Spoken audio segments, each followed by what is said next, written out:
दोस्तों, Steve jobs कहा करते थे कि लोग सोचते हैं कि फोकस का मतलब उस चीज को यस कहना होता है जिस पे आपको फोकस करना है, लेकिन ये गलत है। बल्कि इसका मतलब ये है कि 100 दूसरे गुड आइडियाज को नो बोलना, आपको केयरफुली पिक करना है। और वी कैन से 100 अच्छे आइडियाज को रिजेक्ट करके सिर्फ उस पे फोकस करना जो जरूरी है। तो हम आज इस वीडियो में सीखेंगे कि कैसे हम स्टडी, वर्क, प्रैक्टिस या इवन कोई भी टास्क एंड एक्टिविटी इफेक्टिवली करने के लिए कैसे अपने फोकस और कंसंट्रेशन को इम्प्रूव कर सकते हैं कुछ बेस्ट और पावरफुल टेक्निक्स एंड मेथड की हेल्प से।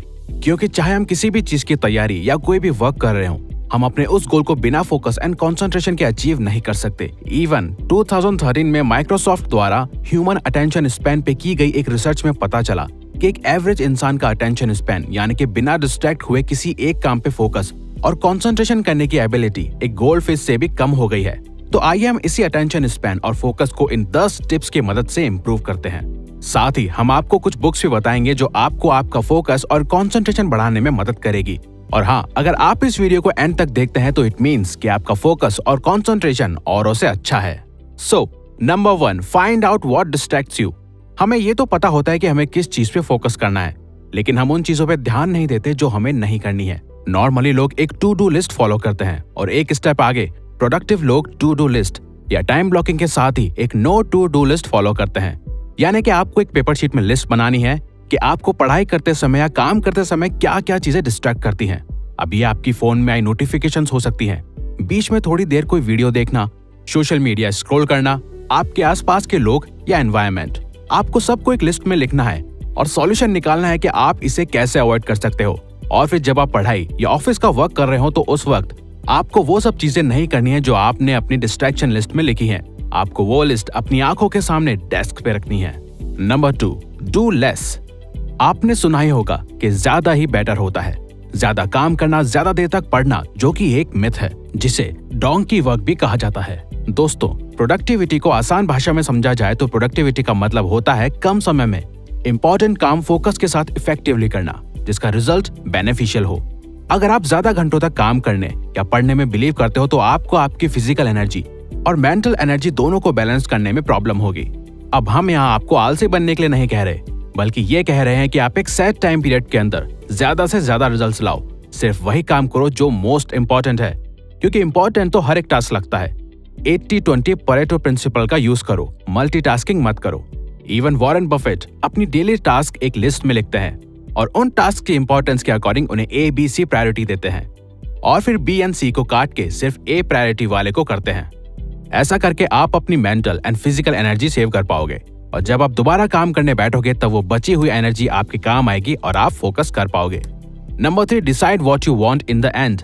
किसी भी इंपॉर्टेंट टास्क को सीधा या सोच के डिसाइड मत करो कि मैं ये टास्क इतने घंटे करूंगा, बल्कि ये देखो कि आप जब वो काम करके उठोगे तो आपको एग्जैक्टली रिजल्ट क्या चाहिए और जो रिजल्ट आपको चाहिए वो आप इस टाइम ब्लॉक के अंदर कैसे अचीव करोगे।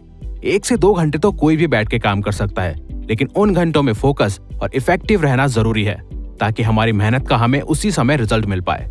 एक्चुअली एक स्टडी में पता चला है कि एक प्रैक्टिकल और अचीवेबल प्लान सेट करके हमारे रिजल्ट्स को अचीव करने के 42% चांसेस ज्यादा बढ़ जाते हैं।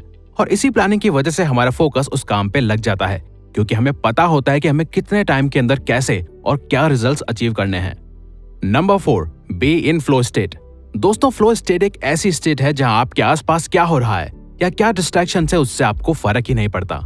आपका सारा कंसंट्रेशन और फोकस सिर्फ अपने काम पे होता है। ये फ्लो स्टेट बोरिंग और एंजाइटी के बीच का स्टेट है जहां जो चीज आप कर रहे होते हो वो आपको ना ही बोरिंग लगती है और ना ही उससे आपको डर लगता है कि ये कैसे होगा और कब होगा। ऐसा बिल्कुल नहीं है कि आप फ्लो स्टेट सिर्फ उन्हीं एक्टिविटीज में पा सकते हो जिनमें आपका इंटरेस्ट हो। ये काफी प्रैक्टिस और उस प्रैक्टिस को हैबिट बनाने के बाद आता है जहां आप चीजें फ्लॉलेसली करते हो। इस स्टेट को आप तभी पा सकते हैं अगर आप इस वीडियो में बताई गई टेक्निक्स को पूरे डिसिप्लिन के साथ फॉलो करते हो, या आपको इसे डीप में जानना है और सीखना है तो वो आप बुक फ्लो या डीप वर्क को पढ़ के भी सीख सकते हो। Number 5, find a right time according to you. कोई कहता है सुबह सुबह पढ़ना या काम करना सही होता है, तो कोई कहता है दोपहर या रात को। अब सबकी सिचुएशंस और बॉडी टाइप डिफरेंट होता है। जैसे कि अक्षय कुमार को मॉर्निंग पसंद है तो AR रहमान को रात में म्यूजिक प्रोड्यूस करना। अगर आपको रिजल्ट अच्छे मिल रहे हैं और फोकस करने में आसानी हो रही है तो ये मैटर नहीं करता कि आप किस मेथड का यूज कर रहे हो और कब कर रहे हो। तो पूछने और सर्च करने की जगह कि आपके लिए सुबह अच्छी रहेगी, दिन या फिर शाम, आप अपने हिसाब से देखो कि किस वक्त आपकी एनर्जी अच्छी रहती है और आप ज्यादा फोकस एंड कॉन्सेंट्रेट कर पाते हो। उस टाइम अपना मोस्ट इंपॉर्टेंट टास्क या काम करो और बाकी वक्त वो काम करो जिसमें आपको ज्यादा फोकस और कॉन्सेंट्रेशन करने की जरूरत नहीं पड़ती। लेकिन ये जो टाइम डिसाइड किया है उसमें सिर्फ काम होना चाहिए और कुछ नहीं। Number 6, don't try to focus, make it a habit. Actually focus and concentration एक हैबिट की तरह है जो कि वक्त के साथ बिगड़ भी जाती है और हम उसे ठीक भी कर सकते हैं बाकी हैबिट्स की तरह ही।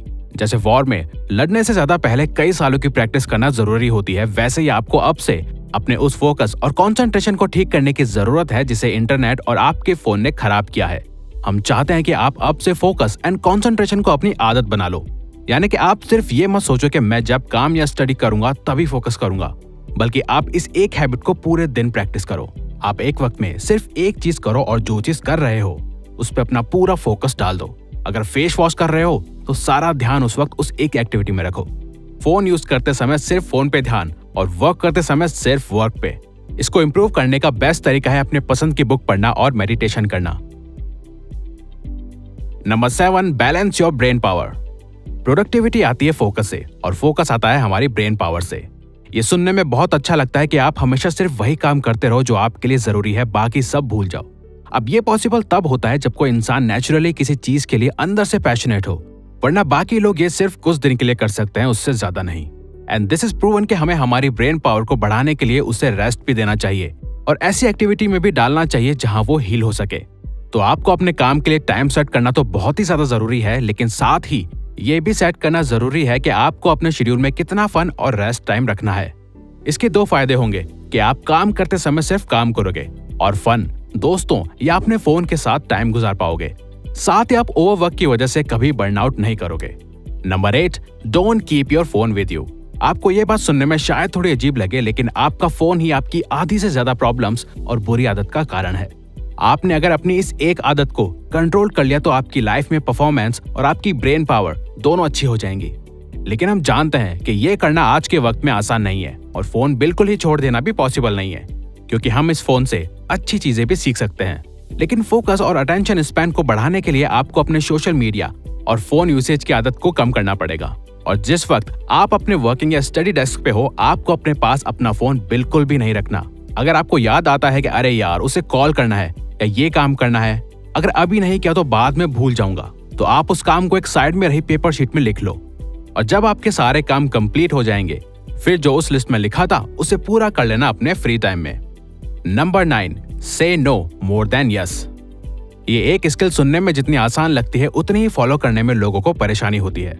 यहाँ यस का मतलब है आपको ये देखना है कि आपको किन कामों या चीजों को यस बोलना है और किन को नो बोलना है। एग्जाम्पल, अगर आपने शाम को 5 बजे अपने पढ़ने या काम करने का टाइम डिसाइड किया है और आपके फ्रेंड का कॉल आता है, चल आज शाम 5 बजे मिलते हैं, एक नई जगह चलेंगे और हम लोग मजे करेंगे, तो आपको लगेगा कि यार अगर मैंने मना कर दिया तो इसे बुरा लगेगा। तो यही चेक होता है कि आप अपने काम और अपनी लाइफ को लेके कितने फोकस्ड हो।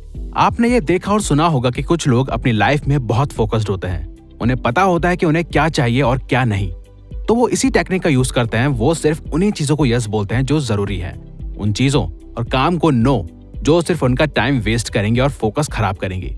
और जब आप अपनी विल पावर इकट्ठी करके किसी को नो बोलोगे तो उसके बाद जब आप वो काम करने बैठोगे तो वो काम को सीरियसली और फोकस के साथ करोगे, क्योंकि आपको ये पता होगा कि आपने उस काम के लिए क्या सैक्रिफाइस किया है।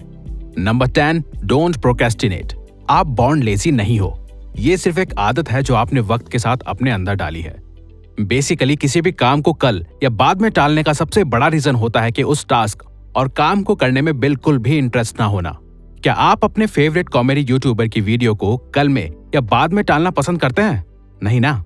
तो आप प्रोक्रेस्टिनेटर कैसे हुए? आप सिर्फ काम को या स्टडी को बाद में इसलिए टाल रहे हो क्योंकि आपका इंटरेस्ट नहीं है।